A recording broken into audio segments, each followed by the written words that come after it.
money, Twitter does business. But if you have nothing else in common, it's going to be so hard to network. If you actually post about the things that you do other than business, you'll actually have a way stronger network, and you probably get leads from it too. But if someone's between purchasing from you and someone else, and you're the guy that also watches the Attack on Titan final season that came out yesterday, then they're probably going to buy from you because it's relatable. You didn't like it? It's like part 5, dude. It's unnecessary. It was a good ending. It's over. Wait, is it done? It's done. It's finally. It's finally over. I'm gonna cry. Are you a manga guy or an anime guy? I'm an anime guy just because I don't like having anime spoiled for me by reading the manga. And you watch bro, like you said the Arsenal thing, and I'm like, maybe he's got a chance. But now that he said that, I'm like, it's not gonna make it. You know who's a big anime person? I don't know do you know Tom Bilyeu? He's like a huge podcaster. Yeah, I know of him. He watches anime. I was like, I feel like there's not enough big business personalities that watch anime, so we're gonna bring it in. When we're on like episode 250, everyone's gonna know us as the business guys who also like anime. It's gonna be the thing. What if we bring somebody who's like imagine we're like big podcasters and we bring him and we just hype it up as, hey guys, we're bringing a billionaire in the pot, and for an hour straight we just talk about Naruto. Like, that's all we do. Just for an hour. Just a complete fucking disappointment. Well, we need an anime. This is where me, you, and him, we're going to collab one day. We need to collab on an anime, but it's a shonen for business. It's just a business guy who's an up-and-coming entrepreneur in like some fake world. I'm telling you, it'll hit off. Wait, all right. I had one question that's completely unrelated to what we just spoke about, but how do you deal with complainer clients and students who are just like, everything's against them? They're always, it's like, it's up and down. They're very up and down. Like everything's good and then everything's bad, and they're nervous and the numbers are down and then the numbers are up. Have you ever had these, call them like volatile clients?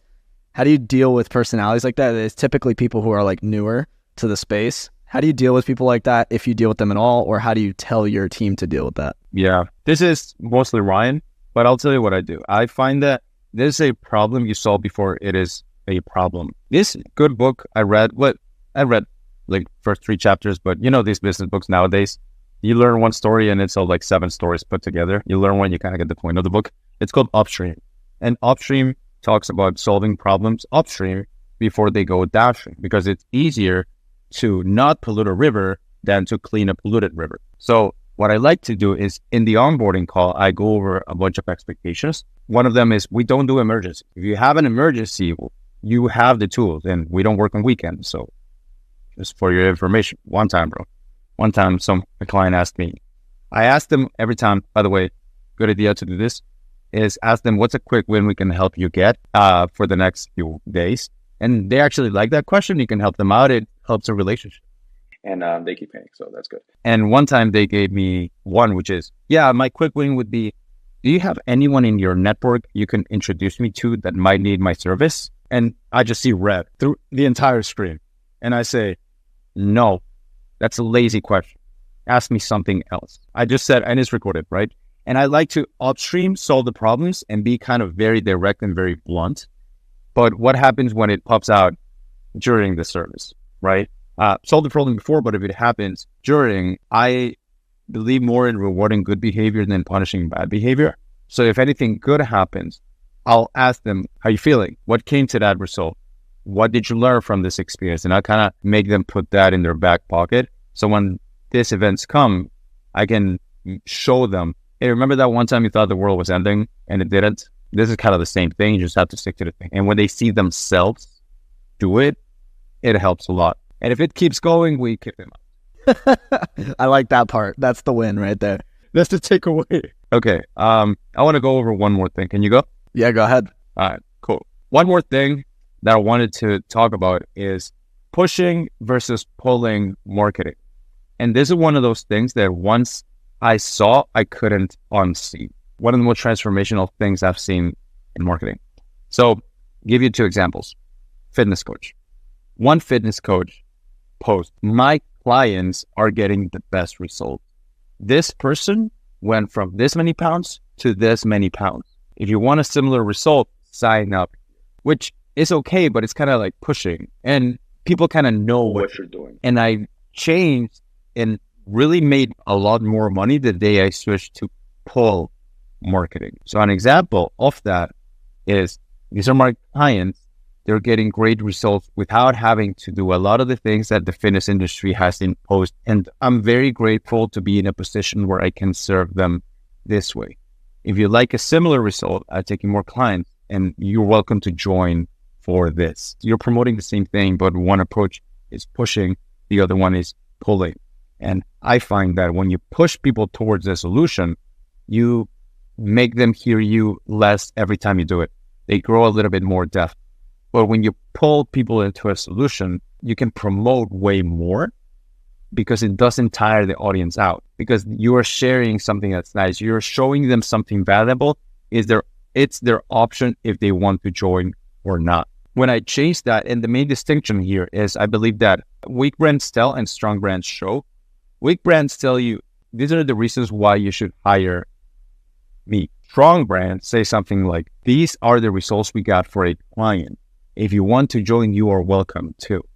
It is a different kind of marketing. It's a shade different, but the results and the difference is enormous. So once you switch to full marketing, it's a good idea. I think a good way that I look at this, and I think of content and ads are like, they're very much one and the same. And what you had said with, like, here are the results, or here's like a case study, here are the results, like, join if you want. It's very much like the entire piece of content is the ad. But the way I've started to look at it is you think of it like a TV show and a commercial. And it's like, if you're giving a really good TV show, which is you're giving really good content up front, like if you're a fitness coach and you give really great, think like knees over toes guy. I've been following him because I have a knee problem, right? He does amazing content on like rehabbing your knee and workouts, right? And it's just amazing. You're going to go for the content. And then he also, it's like, by the way, I have this like program, but you're going to go back no matter what because the content's so good. You're going to follow him. You're going to consume it. And then he's just kind of reminding you that he has the offer. So if you make the content good enough, you're very much like a bingeable TV show. Then you just kind of bring in the reminders. You're using your own ad space. You're using your own commercials. You're just, by the way, I have this. By the way, I have this. By the way, it has this. They're not going to be tired by your advertisement because they're not coming for the advertisement. They're coming for the content itself. So I very much look at it as like a TV show and an ad or a commercial is like, you can run all the commercials you want if your TV show is actually great and bingeable and people come for the content and not the ad. The ad is just the reminder. It's like, by the way, here you go. If you want more, here you go. By the way. So that's how I've looked at it. You know who's the master of this? Did you ever watch Dr. Oz? I know Dr. Oz, yes. That guy is funny. That guy gets marketing. Dude, it's like, okay, so I learned this on the My First Million podcast, but an example of Dr. Oz is, for example, other doctors would tell you it's a berry that's like a fat burner. I don't know if that's a thing, but berry, fat burning. Other doctors said, or other salespeople said, this berry burns fat, get it. You can buy it here. It's going to burn your fat. Dr. Oz, he inflates a bunch of balloons, right? And then he grabs like a toothpick, right? And he says, okay, guys, these balloons are your fat cells. This is what this berry does. And it starts knocking them out. And by the way, you can get this berry here if you'd like to. Bravo. Beautiful. That is how you do it. Yeah.